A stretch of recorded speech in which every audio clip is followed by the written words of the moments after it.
Masih bersama saya Budiman Tanterjo di satu meja The Forum. Saya kembali ke Nurul Gufron, Wakil Ketua KPK. Mas Gufron, jadi apa yang akan dilakukan oleh pimpinan KPK setelah ada arahan dari Presiden Jokowi? Bagaimana arahan Presiden dan juga dasar pertimbangan hukum putusan MK nomor 70 2019, maka KPK ini sebenarnya posisinya adalah user ya.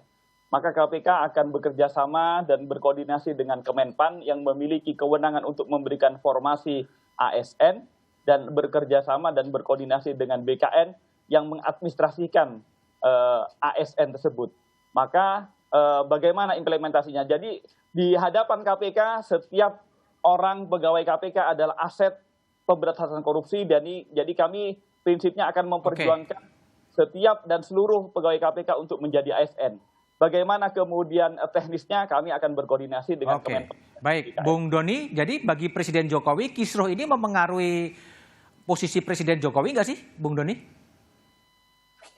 Mempengaruhi bagaimana, Mas? Artinya Presiden kan sudah memberikan arahan, ya. Ya, serangan-serangan pasti ada ya di media sosial mempersoalkan apakah ini upaya pelemahan. Nah, di sini saya menegaskan sekali lagi, Presiden tidak bergeser 1 milimeter pun dari komitmen pemberantasan korupsi, ya, memuliakan KPK sebagai menara. Yang tegak berdiri di Kuningan untuk terus menjalankan tugasnya sebagaimana diamatkan undang-undang. Saya kira itu, Mas. Oke, baik. Bung Laude, Anda juga tetap melihat bahwa KPK dalam posisi sekarang sebagai menara pemberantasan korupsi di Indonesia? Ya, itu harus dijawab oleh teman-teman. Jadi KPK itu dari dulu sebenarnya tidak perlu ini yang dibaca masyarakat itu hasil kerja. Jadi jangan kisruh di dalamnya yang dikenal KPK. Jadi hasil kerjanya, berapa kasus kita kerjakan, berapa yang kita selesaikan, apa yang kita selamatkan. Saya pikir itu yang paling penting. Dan kita akan mendukung terus KPK. Kita akan mendukung terus KPK selama betul-betul pada hitohnya untuk pemberantasan korupsi.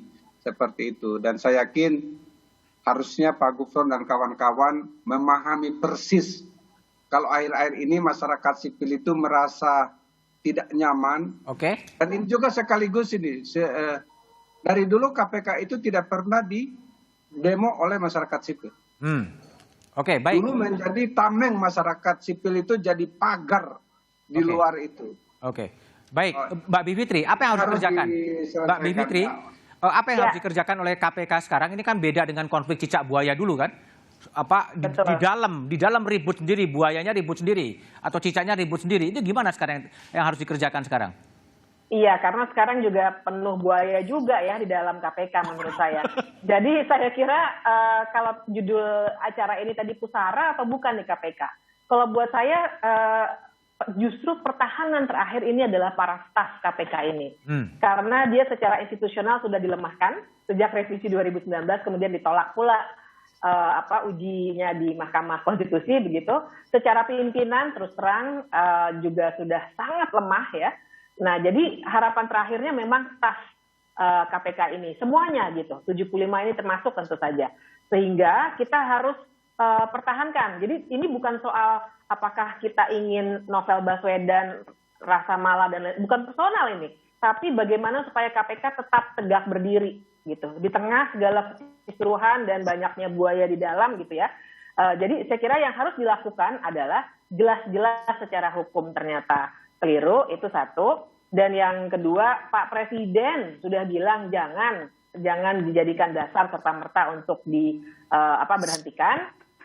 Maka janganlah ikuti hasil dari BKN atau apapun, karena ini kepala negara dan kepala pemerintahan sudah bilang jangan gitu. Jadi yang diikuti yang itu saja dan Mahkamah Konstitusi. Jadi seharusnya SK itu dibatalkan supaya KPK masih dengan tenaga-tenaga terakhirnya masih tetap bisa melakukan pemberantasan korupsi. Baik Mbak Bivitri, Bang Laude, Bung Doni, dan Bang Nurul Gufron. Kisruh di tubuh KPK kian rumit dan berpotensi meluas. Krisis kepercayaan terjadi di lembaga anti rasuah. Langkah cepat dibutuhkan untuk menormalkan keadaan. Status 75 pegawai KPK yang dibebas tugaskan perlu dikembalikan. Hadirnya tim independen diperlukan untuk sebuah operasi penyelamatan. Demikian Satu Meja The Forum malam ini. Selalu jaga kesehatan dengan menjaga jarak, mencuci tangan, dan mengenakan masker. Sampai jumpa pekan depan dan terima kasih.